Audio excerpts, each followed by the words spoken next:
Au fil des pages de Jeanne Orion, avec Bruno Mabille et l'amour des idées. Chez toi, édition. À chaque fois que je lis Bruno Mabille, il me semble rencontrer un homme qui vient de loin.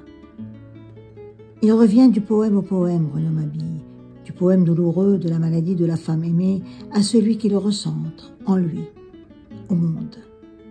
Il fallait de la distance, il fallait chausser les vents du voyage, de l'errance presque, pour supporter l'absence définitive.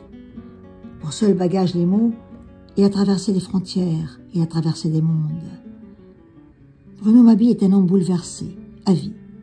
Le poème le retient, le fait respirer, le fait parler. La fraternité s'y glisse, l'horizon s'approche. Il accepte sa proximité, mais pas le néant, qui pourrait être derrière. Alors, il le peuple de mots, de personnages et d'idées. Tout ce vide qui enlèverait sens à sa souffrance, à la présence sur terre, à ce qui a été avant et qui sera après. Il ne le supporte pas. Il a écrit un recueil qui s'appelle « L'amour des idées ». Chez toi, édition. Dans l'amour des idées, il commence chaque poème avec « J'aime l'idée que ». On dirait des stances, on dirait une prière, on dirait une conversation.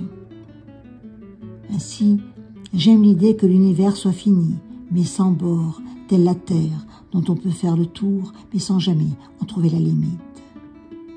Puis, cette fraternité originelle qui lui fait écrire « J'aime l'idée que le sens de notre vie s'instaure dans un rapport à l'autre, originel et fondateur, et que sans lui, nous ne serions rien. »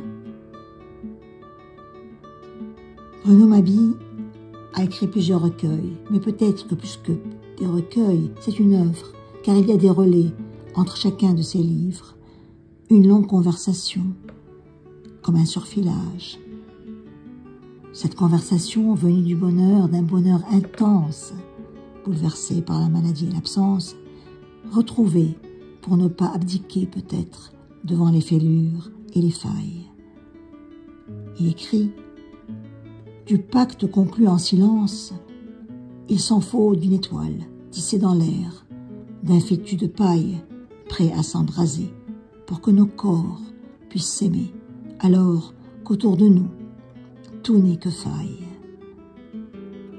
Tout un surfilage pour suturer au mieux les failles. Mais la faille est un tissu fragile, même quand tout semble invisible, il suffit de passer la main doucement et l'on retrouve le chemin de la cicatrice originelle. C'était Au fil des pages de Jeanne, avec l'amour des idées, de Bruno Mabille, chez toi, édition.